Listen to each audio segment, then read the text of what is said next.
उत्तर प्रदेश के बरेली जनपद क्षेत्र में दरोगा की ब्लैक फिल्म लगी लग्जरी कार पुलिस ने पकड़ी, लगाया 5,000 का जुर्माना। चेकिंग के दौरान एसपी सिटी मानुष पारेख ने ब्लैक फिल्म लगी कार को पकड़ा। बहेड़ी थाने में तैनात है एसआई जितेंद्र की निकली कार पर चढ़ी ब्लैक फिल्म को लेकर नाराज हुए एसपी सिटी। 5,000 का किराया चालान। बरेली के बिहारीपुर में चली थी चेकिंग अभियान। सच से कनेक्शन के लिए यूपी स्टेट ब्यूरो मैथिल नेमचा शर्मा की रिपोर्ट। गाजियाबाद के अंकुर बिहार थाना क्षेत्र निवासी एक युवती ने लखनऊ में तैनात दरोगा पर लगाया शादी का झांसा देकर दुष्कर्म करने का आरोप। बता दें कि उत्तर प्रदेश के गाजियाबाद से जहां पर अंकुर बिहार थाना क्षेत्र निवासी की युवती ने लखनऊ में तैनात दरोगा शादी का झांसा देकर दुष्कर्म करने का आरोप लगाया है। वहीं युवती का आरोप है कि दरोगा ने शादी का वायदा कर उसके साथ कई सालों तक दुष्कर्म किया। जब उसने शादी से इनकार किया तो युवती ने पुलिस में शिकायत दर्ज कराई है। दरोगा के अलावा उसकी बहन और जीजा के खिलाफ भी शिकायत दी। पुलिस मामले की जाँच कर रही है। सच से कनेक्शन के लिए यूपी स्टेट ब्यूरो मैथिल नेमचा शर्मा की रिपोर्ट। गाजियाबाद पुलिस ने ट्रांसजेंडर क्षेत्र के थाना टीला मोड़ के पास 7 अपराधी को गिरफ्तार किया है। गाजियाबाद पुलिस ने ट्रांसजेंडर क्षेत्र के थाना टीला मोड़ के पास एक 7 अपराधी को गिरफ्तार किया है। आरोपी छिनैती लूट के मामलों में शामिल था। लूटा हुआ सामान साप्ताहिक बाजार में बेचता था। पुलिस ने उसके पास से 32 मोबाइल फोन, एक लैपटॉप, एक मोटरसाइकिल बरामद किए। यह कार्यवाही अपराध के खिलाफ पुलिस की कड़ी कार्रवाई को दर्शाती है। सच से कनेक्शन के लिए यूपी स्टेट ब्यूरो मैथिल नेमचा शर्मा की रिपोर्ट। बागपत में बुर्का पहने महिला ने 7 महीने के मासूम बच्ची का किया अपहरण। पुलिस ने महज 30 घंटे में किया चौंकाने वाला खुलासा।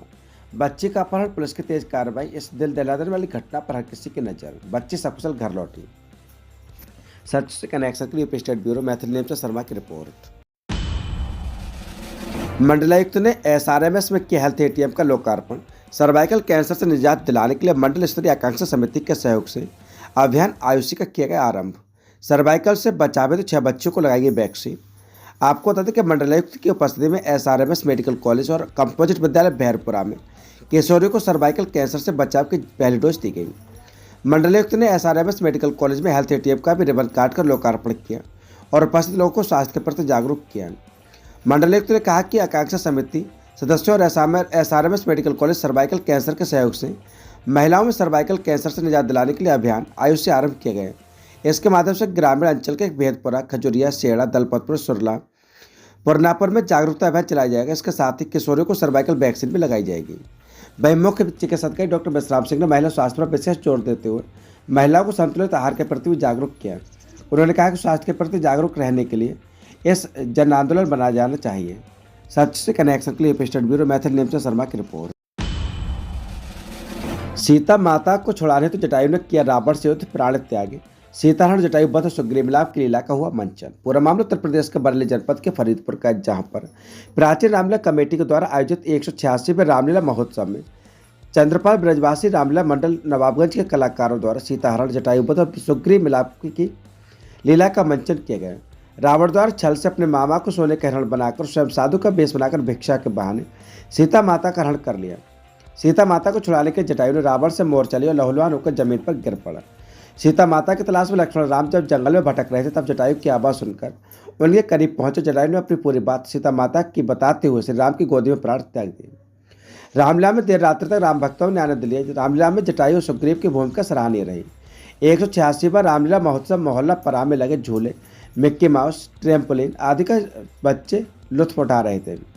वहीं कई तरीके के स्टॉल मेले की शोभा बढ़ा रहे थे। रामलीला कमेटी के संरक्षक राजेश चंद्र मिश्रा आदि के दिशा निर्देशन में 186वां प्राचीन रामलीला महोत्सव धूमधाम से मनाया जा रहा है।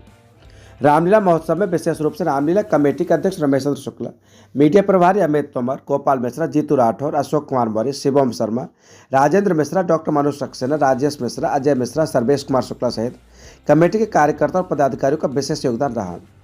अध्यक्ष ने बताया कि कल 9 अक्टूबर को लंका दहन लक्ष्मण शक्ति की लीला का मंचन किया जाएगा। सच से कनेक्शन के लिए यूपी स्टेट ब्यूरो मैथिल नेमचा शर्मा की रिपोर्ट। सांसद इकरा हसन ने फर्जी अकाउंट बंद कराने को एसएसपी को दिया पत्र। पूरा मामला उत्तर प्रदेश के कैराना क्षेत्र का, जहां पर सपा के सांसद इकरा हसन ने उनके नाम से सोशल मीडिया पर बनाए गए फर्जी अकाउंट बंद कराने व कार्रवाई के लिए एसपी को पत्र लिखा है। सांसद इकरा हसन ने पुलिस अधीक्षक को भेजे गए पत्र में अवगत कराया कि सोशल मीडिया पर उनके नाम से फेसबुक, इंस्टाग्राम, यूट्यूब पर कुछ लोगों ने फर्जी अकाउंट बना रखे। फर्जी अकाउंट के माध्यम से गलत सामग्री का प्रचार प्रसार कर रहे हैं। उनके नाम से मिलते जुलते फर्जी अकाउंट पर गलत पोस्ट डालने से उन्हें परेशानी हो रही है।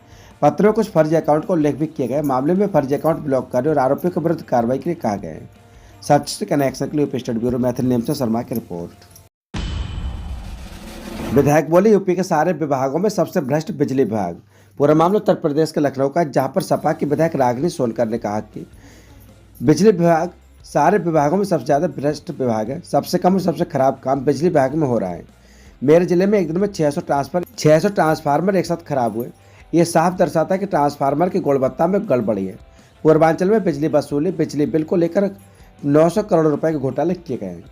सच से कनेक्शन के लिए यूपी स्टेट ब्यूरो मैथिल नेमचा शर्मा की रिपोर्ट। मीरगंज में पुलिस पर हमला, महिला कांस्टेबल पर छोड़ा कुत्ता, 3 सिपाही समेत 5 घायल। 2 गुटों में संघर्ष, विवाद बढ़ने पर दोबारा से थाने से मंगानी पड़ी पुलिस फोर्स। पूरा मामला उत्तर प्रदेश के बरेली जनपद के मीरगंज का, जहां पर मीरगंज थाना क्षेत्र के हल्दीखुर्द गांव में रविवार को दीवार बनाने के विवाद में 2 गुटों में संघर्ष हो गए। दोनों पक्षों से ईंट पत्थर कर डंडे चले। सूचना पर पहुंचे पुलिस तो अपना झगड़ा छोड़ दोनों पक्षों के लोग पुलिस से ही भिड़ गए और पथराव कर दिया। एक महिला सिपाही पर कुत्ता छोड़ दिया। 3 महिला पुलिसकर्मी सहित 7 लोग घायल हुए। मौके पर अतिरिक्त पुलिस बल बुलाना पड़ा। पुलिस ने गंभीर धाराओं में रिपोर्ट दर्ज कर 5 उपद्रवियों को जेल भेजा है। सच कनेक्शन के लिए स्टेट ब्यूरो मैथिल नेमचा शर्मा की रिपोर्ट। नोएडा प्राधिकरण की तरफ से 3000 करोड़ के विकास कार्यों से बदलेगी शहर और गांव की सूरत। पूरा मामला ग्रेटर नोएडा का है, जहां पर 15 महीनों के अभी के कार्यकाल में लगभग रोजाना प्राधिकरण के शहरी और ग्रामीण क्षेत्रों का भ्रमण कर वस्तु को जायजा लेने के बाद मुख्य कार्यपालक अधिकारी डॉक्टर लोकेश सैम ने अगले 1 वर्ष में 3100 करोड़ रुपए से विभिन्न विकास कार्य तथा जन सुविधाओं को स्थापित करने की योजनाओं का खाका पेश किया। संभवतः अपने पहले प्रेस वार्ता में प्राधिकरण के मुख्यालय न केवल चल रही विकास योजनाओं को आने वाले वर्षों पूरा करने की घोषणा की, बल्कि विकास कार्यों में गुणवत्ता पर पूरा ध्यान रखने की बात भी कही है। हालांकि सेक्टर 96 में बन रहे प्राधिकरण के मुख्यालय के निरीक्षण के दौरान वहां हो रहे फिनिशिंग आदि कार्यों में सीईओ संतुष्ट नहीं हुए। उन्होंने मुख्यालय को 4 भागों में बांटकर प्रत्येक भाग के कार्य पर सतत निगरानी रखने के निर्देश दिए। सच से कनेक्शन के लिए यूपी स्टेट ब्यूरो मैथिल नेमचा शर्मा। कपड़े उतार कर विरोध प्रदर्शन करने वाले व्यापारी अक्षत जैन के खिलाफ स्टेट जीएसटी विभाग ने एफआईआर दर्ज करवा दी। अवैध वसूली से प्रताड़ित मेरठ के व्यापारी अक्षत जैन ने स्टेट जीएसटी के गाजियाबाद ऑफिस में अपने सभी पेपर्स दिखाए, लेकिन अधिकारियों ने उनके पेपर्स अपूर्ण होने की बात कहते हुए 85 लाख रुपए तत्काल जमा करने पर ही ट्रक छोड़ने को कहा। जैन भाई कपड़े उतार कर धरने पर बैठ गए। इंटरनेट पर जब यह वीडियो सोशल मीडिया पर वायरल हो तो खफा विभाग ने जैन पर गाजियाबाद में एफआईआर दर्ज करवा दी है। सच से कनेक्शन के लिए स्टेट ब्यूरो मैथिल नेमचा शर्मा की रिपोर्ट। गाजियाबाद के मधुबन बापूधाम पुलिस थाने की टीम ने अवैध हथियारों को तस्करी करने वाले एक आरोपी को गिरफ्तार किया है। पकड़े गए हथियारों में एक 32 बोर पिस्टल, 32 बोर का तमंचा, 315 बोर का तमंचा और 5 जिंदा कारतूस शामिल हैं। यह कार्रवाई अवैध हथियारों के खिलाफ पुलिस की चल रही लड़ाई का हिस्सा है, जिसका उद्देश्य अपराध को कम करना और समाज को सुरक्षित बनाना है। पुलिस ने आरोपित के खिलाफ मामला दर्ज कर लिया है और आगे की जांच की जा रही है। सच से कनेक्शन के लिए स्टेट ब्यूरो मैथिल नेमचा शर्मा की रिपोर्ट। गाजियाबाद में दुर्गा पूजा पंडालों में अग्नि सुरक्षा की जांच की गई। अग्निशमन इकाई के अधिकारियों ने पंडालों का निरीक्षण किया और आयोजकों को अग्नि सुरक्षा के बारे में जानकारी दी। उन्होंने फायर एक्सटिंग्विशर, बालू, पानी और निकास मार्गों की उपलब्धता सुनिश्चित की। साथ उन्होंने लोगों को आग लगने की स्थिति में सुरक्षा निर्देश दिए और ज्वलनशील पदार्थों के भंडारण और विद्युत वायरिंग की जांच की। साथ ही हिंडन दुर्गा पूजा ट्रस्ट के संस्थापक व अध्यक्ष मनीष सेन गुप्ता से भी मौजूद रहे। सच से कनेक्शन के लिए स्टेट ब्यूरो मैथिल नेमचा शर्मा की रिपोर्ट। केजरीवाल बोले 22 राज्यों में बिजली मुफ्त करे बीजेपी, मैं आपका प्रचार करूंगा। बता दें कि दिल्ली में आम आदमी पार्टी के राष्ट्रीय संयोजक और दिल्ली के पूर्व मुख्यमंत्री अरविंद केजरीवाल ने छत्रसाल स्टेडियम में जनता की अदालत को संबोधित किया। इस दौरान उन्होंने बीजेपी पर बड़ा हमला बोला। 22 राज्यों में बीजेपी बिजली फ्री करे, मैं उनका प्रचार करूंगा। केजरीवाल ने कहा कि ये दिल्ली के चुनाव में भी आपके पास आएंगे और कहेंगे अरविंद केजरीवाल जो काम कर रहे हैं हम भी करेंगे। मैं कहना चाहता हूँ कि 22 राज्यों में बीजेपी की सरकार है, क्या कहीं उन्होंने बिजली पानी मुफ्त किया? गुजरात में 30 सालों से सरकार है, वहाँ एक ढंग का स्कूल नहीं है। अगर बीजेपी ने 22 राज्यों में बिजली फ्री कर दे तो मैं दिल्ली चुनाव में बीजेपी का प्रचार करूंगा। सच से कनेक्शन के लिए स्टेट ब्यूरो मैथिल नेमचा शर्मा की रिपोर्ट। गाजियाबाद में डासना देवी मंदिर के महंत यति नरसिंहानंद के विवादित बयान के विरोध में मुस्लिम समाज के लोग सड़कों पर उतर आए। यूपी गेट पर दिल्ली से गाजियाबाद की ओर आने वाली सर्विस लेन पर जाम लगा दी गई और लोग यूपी गेट पर नारेबाजी कर रहे हैं। वहीं महंत यति नरसिंहानंद ने पैगंबर साहब पर आपत्तिजनक टिप्पणी की थी, जिससे मुस्लिम संगठन में भारी रोष व्याप्त है। इस विरोध को देखते हुए यूपी गेट पर भारी संख्या में पुलिस बल तैनात कर दिए गए। इससे पहले बुलंदशहर में भी महंत यति नरसिंहानंद के बयान के विरोध में प्रदर्शन हुआ था, जहां नमाजियों ने पुलिस पर पथराव किया था। महंत यति नरसिंहानंद अक्सर अपने विवादित बयानों के कारण सुर्खियों में रहते हैं।